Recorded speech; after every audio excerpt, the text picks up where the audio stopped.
Bonjour à tous, moi c'est Manu de la chaîne Tout faire soi-même. Vous êtes nombreux à attendre le retour de notre Rosalie, du coup on va s'en occuper. Pour ceux qui nous découvrent, c'est une Citroën Rosalie de 1933, on se rapproche des 100 ans et je te mets en fiche toutes les vidéos précédentes qu'on a fait avec la voiture. Ça faisait bien 25 ans qu'elle faisait dodo dans un garage, il a fallu faire la remise en route.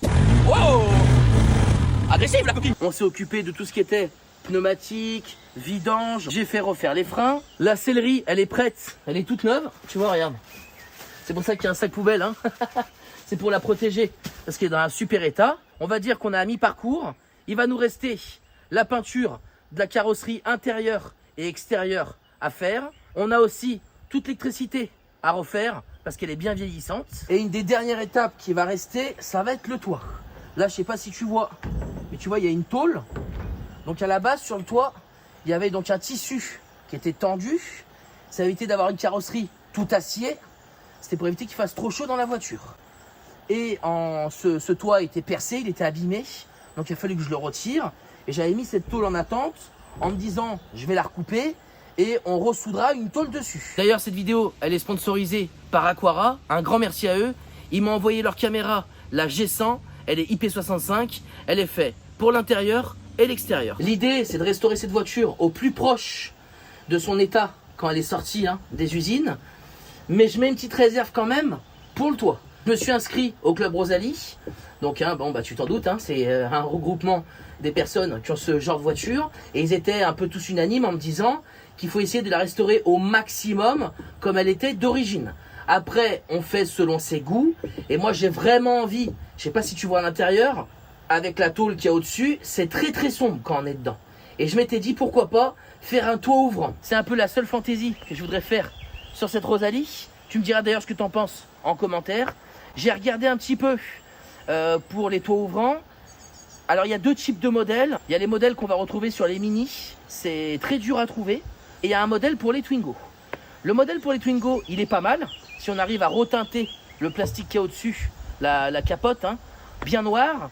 Le problème qu'il y a, c'est que la réception de la capote, elle se fait sur une sorte de casquette. Et ça, esthétiquement, c'est pas joli. Donc si tu as des idées pour le toit ouvrant, n'hésite pas à nous les partager. Comme tu peux voir, la carrosserie, elle a bien besoin. On est obligé de la décaper intégralement. Parce que si tu veux, les peintures de l'époque, ils mettaient 6 ou 7 couches. C'était de la peinture à l'huile. Et elles ne sont pas compatibles avec les peintures d'aujourd'hui. Il faut la retirer intégralement et retrouver sa carrosserie d'origine, tout acier. J'ai pas de garage assez grand ou de cabine de peinture. J'ai acheté une tonnelle, une centaine d'euros, avec les côtés. Comme ça permettra, quand on va la décaper, de la remettre à l'abri à chaque fois, pour pas que la carrosserie tout acier recommence par rouiller. Et après avoir, au moment de la peinture, si je mets pas une bâche au sol et qu'on la peint du coup à l'intérieur. Là, pour tout le démontage, on va être tranquille. Même s'il pleut, c'est pas un souci. Est-ce que je vais peindre la voiture sous la tonnelle ou pas? J'ai un méga souffleur qui est fait normalement pour les grosses structures enfants. Et je me dis que si je lui équipe un filtre, ça pourrait peut-être faire rentrer et sortir de l'air. Pour la peinture, on verra comment on fera. Je vais encore réfléchir. On va essayer de retirer un maximum d'accessoires. Donc la plaque de toit, le capot avant. Je vais retirer la calandre. À l'intérieur, je vais enlever toutes les garnitures de porte. On va tomber aussi les vitres. Ça a été un grand moment pour savoir le mécanisme, son fonctionnement. Je repère tout pour le remontage. Bon, je t'ai sacrément dépioté la voiture. Là, elle est pas à nu, mais on n'en est pas loin. Ces petites parties là, que tu vois qui sont clouées, ces petits joints là qu'on voit de partout, ça à mon avis, je vais y enlever. Je remettrai du neuf. Le pare-brise avant, parce qu'en fait, il est collé, j'ai l'impression, dans 2 rails métalliques. L'arrière, pareil, qui est collé. Peut-être les 2 seuls que je vais laisser dessus. Je démonte le restant des feux et des klaxons. Et j'ai mon ingénieur en chef qui m'a fait un schéma pour le remontage. Devant, je vais protéger la zone moteur. Le câblage, il passe là. Je le protégerai aussi. Mais je serai obligé de le remplacer intégralement parce qu'il ne me donne pas le même voltage. Sur la batterie, j'ai 6 volts 1. Et sur la bobine, quand je prends la mesure, je suis à 5 volts 3. Il manque un peu d'étincelle sur les bougies. On va se déballer la G100 de chez Aquara. Moi, je vais la dédier, cette caméra, pour surveiller le local qu'on a installé provisoire pour la Rosalie. Elle a une résolution en 2K, elle a un champ de vision de 140 degrés, elle est faite pour l'intérieur et l'extérieur, et elle est IP65. À l'intérieur, tu peux mettre une micro SD jusqu'à 512 Go, ou tu peux enregistrer via un NAS. Tu peux aussi enregistrer en direct sur l'application via le cloud de Aquara. J'ai installé la zone de décapage. Donc nous on va faire de l'aérogommage. Hydrogommage c'est avec de l'eau, aérogommage c'est avec de l'air. Ça c'est du Garnet 120, donc c'est un abrasif minéral. J'ai du 120 et du 80. On va déjà tester au 120, voir ce que ça donne. Et je voulais me garder le 80 pour les parties où il y a le plus à décaper, comme en dessous de la voiture. Ça c'est une petite aérogommeuse que tu vois en 20 litres. Là c'est le tuyau du compresseur d'air que j'ai mis dans la cahute, je te montrerai après. Et quand on va le raccorder, il va falloir qu'on s'occupe des réglages. On va commencer en se mettant à 0,4. En général, j'ai demandé les avis techniques. 0,2 pour le bois, 0,4 pour le métal, pour enlever la peinture. Donc là, on va se mettre à 0,4. Et là, ça va se gérer tout seul.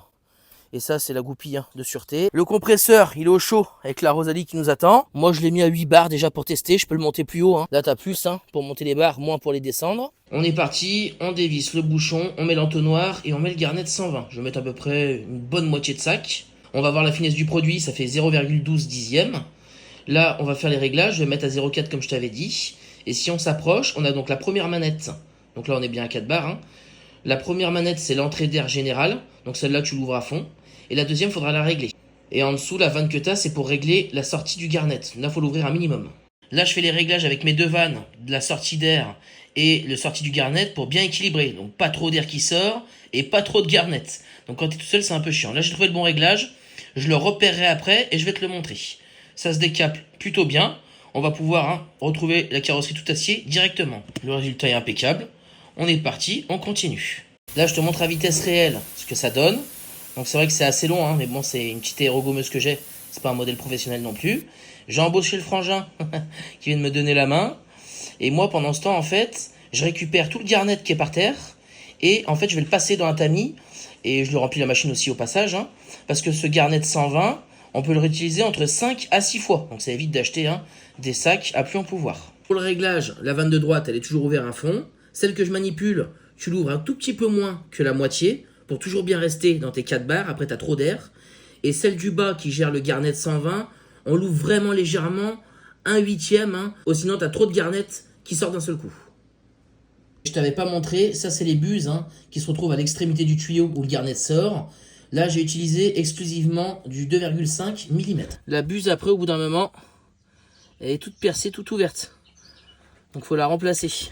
J'ai installé la petite G100 à l'extérieur pour qu'elle nous surveille. La caméra, elle est autonome, tu t'en occupes pas. À chaque fois qu'elle va détecter une personne, elle va te mettre un rush de la personne détectée. Et après, elle va t'enregistrer aussi le mouvement qu'il a fait. Là, tu vois, si on va dans la timeline, on voit tout le détail. Il y a la conversation bidirectionnelle sur la caméra. Donc, tu vas entendre ce qui se passe, mais tu peux parler aussi. Et tu peux modifier ta voix. Là, on va s'approcher de la zone où on est en train de faire notre petite rénovation. Et normalement, on devrait recevoir une notification dès que la caméra elle va nous capter, tu vois. On a reçu une notif direct. Donc on sait instantanément quand quelqu'un passe. Comme tu peux le voir, moi je fais une rénovation partielle de la carrosserie. Elle était quand même dans un état assez sain. Et toutes les pièces que je ne vais pas démonter, je vais y traiter chimiquement. Si la G100 de chez Aquara, elle t'intéresse, je te mets toutes les informations en description. Au niveau des sacs, j'en avais 8. Pour gagner du temps, ce que je fais, c'est que j'en passe 4. Après, j'enlève la voiture, je replie la bâche, je ramasse, je tamise tout et je recommence. Le décapage est quasi terminé. Il me reste le dessous à faire. Avant, il faut que je nettoie tous les résidus d'huile qui sont stagnés là pendant des années. Et après, je pourrais passer l'aérogommeuse. Je t'avoue que dessous, c'était pas agréable à faire quand t'as pas de pont. Le décapage de la voiture, il est terminé. Là, faut pas que je perde trop de temps. Il me reste quelques jours pour passer le traitement chimique pour les pièces que j'ai pas démontées et pour mettre le primaire. On va se faire ça en 3 parties. La deuxième partie, ça sera installation du toit ouvrant, primaire, mise en peinture, etc. Et dernière partie, ça sera remontage de toutes les pièces et c'est sur la route. Si ça t'a plu, n'hésite pas à bombarder de likes. Pense bien à t'abonner si tu veux pas louper la partie 2 et la partie 3. Et si tu te demandes pourquoi j'ai mis des bouteilles d'eau accrochées à la tonnelle, c'est qu'en fait, sinon, l'eau, elle stagne entre la barre et la bâche et ça me fait de la rétention d'eau. Donc là, ça me l'étend et comme ça, j'ai pas de souci avec la flotte. Là, écoute, j'espère que ça t'a plu et moi, je te dis à très vite pour une nouvelle vidéo.